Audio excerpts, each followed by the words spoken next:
Hi guys, and welcome back to the Bankroll Building series. As you can see on your screen right now, I have $41 in my bankroll, and so we basically need a little bit less than 10 more buy-ins to move up to 5-0. As you can tell, I'm not playing a lot, and the reason is because in my first video I said that I would be tackling this from the okay, so I will be joining one more table. Yeah, so as I said, I will be tackling this this challenge from a recreative player perspective. So I'm not playing full time. I'm just playing like someone who has other things to do, obviously, and playing only in my free time. And this is video number 4, I think. And what I will be focusing on in this video is positional play, and I will be focusing on trying to keep the pot as controllable as possible, you know, depending on the hand. The reason is I'm deciding to do this is because I've noticed that people at these stakes don't really like. Bloating the pot is a concept that sometimes is very useful to bluff.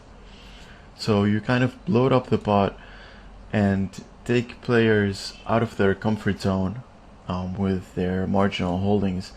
But the problem is, at these stakes, people are not really uncomfortable. Let's put it like that.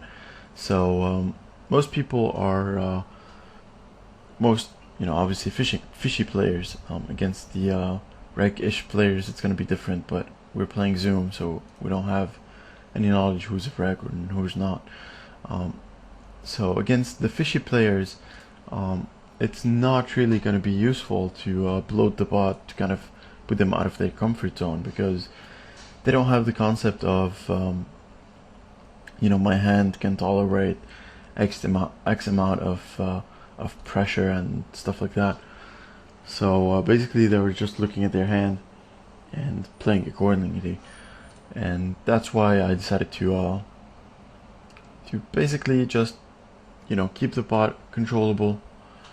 Don't go crazy, like fold more pre-flop. Like this hand here, I'm just gonna fold even if it's only 2 cent into 7 cent, but out of position, I'm just not gonna be able to put enough pressure on these guys to make them fold. I find that against fishy and call happy players, bluffing the river is the only profitable bluff, especially when all the draws miss. So like, say there's a flush draw on the flop, you continuation bet, he calls, then the turn goes check check, and on the river, by the river, the draw totally missed, you can easily bet like half pot or something like that, and in most cases, they will have a flush draw, and they will not really think much of it. Players at these stakes play extremely passively with their draws, so you can easily take down pots like that. Again, folding 7-9 suited.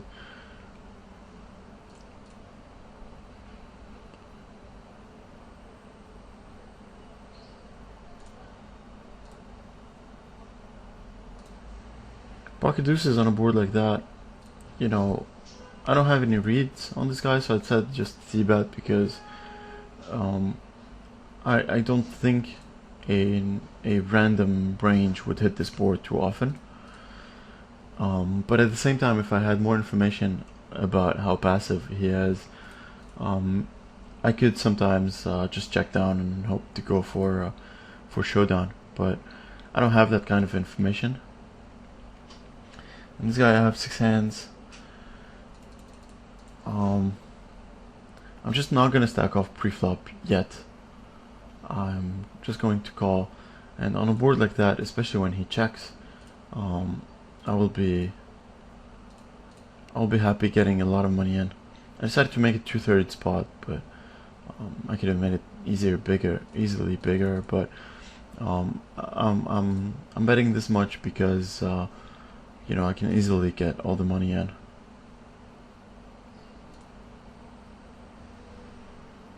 And he folds.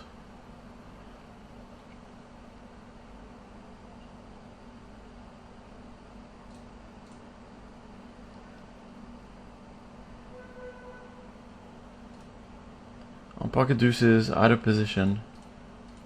I'm just going to fold. This guy's only 50 BBs deep.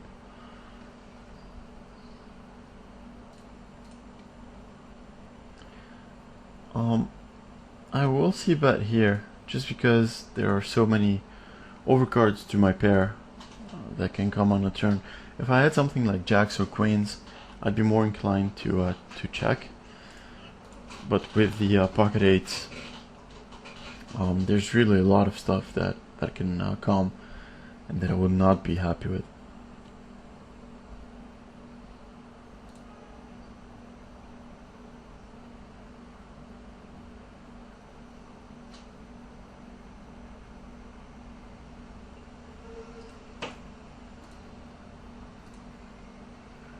Standard 3-bet here. I don't see a reason for me to just call. And this guy, I have no information about him, so I'm just going to bet a bit larger than usual.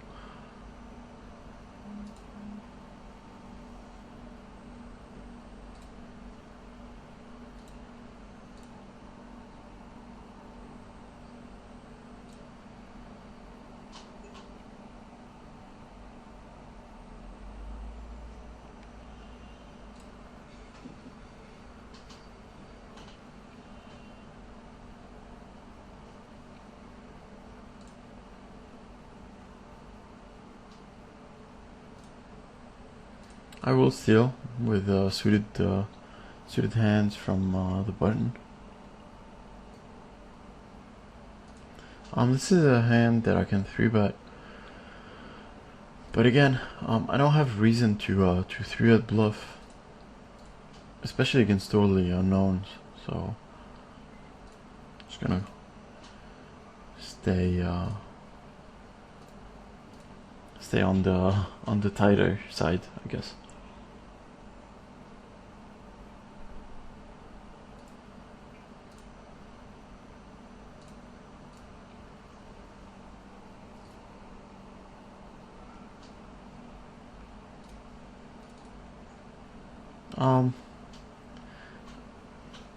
I probably shouldn't have c-bet here. I could be good. Nope. That's a weird hand to play like that.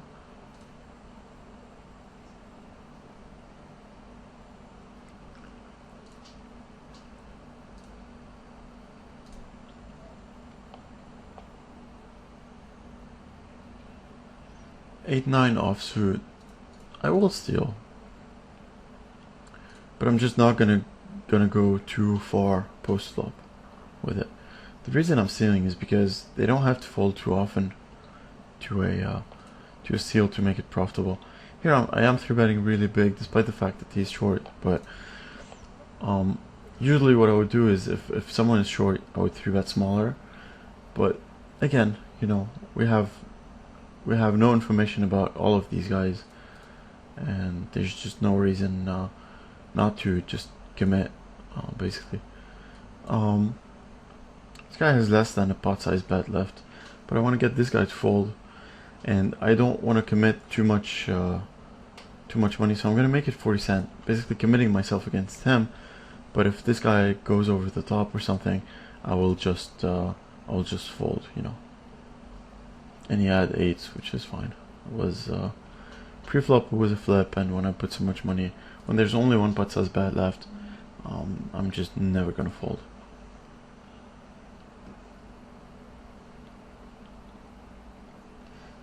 I could squeeze here. That would be actually a good play, but this guy is extremely short. Just gonna call. and go from there.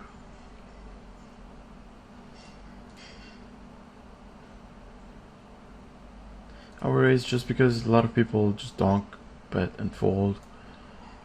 And when I do raise, you know, I'm hoping that this guy, the initial raiser, decides to fold a decent amount of times. Now the thing is, clearly this guy has something. So even if it's only 2 cents, I'm just gonna fold because actually I should have probably clicked the control button just to see how the hand's gonna go. I am going to go back to the hand once it's over, I guess.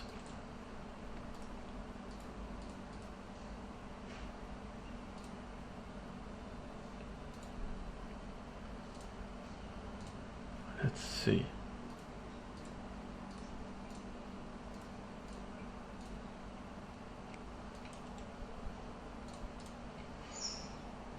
That's confusing.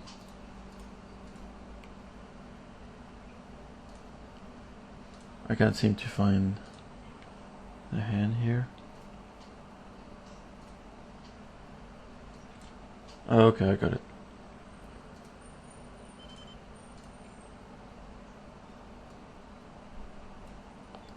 So this is what they actually both had. King Jack, so he called donk bet and raise on the flop with just overcards, and this guy had you know, the second pair, which I understand he would call, especially coming from a weaker player, but yeah. And this board just turned extremely bad. Every card was getting worse than the previous one, but yeah, well, I guess it was good.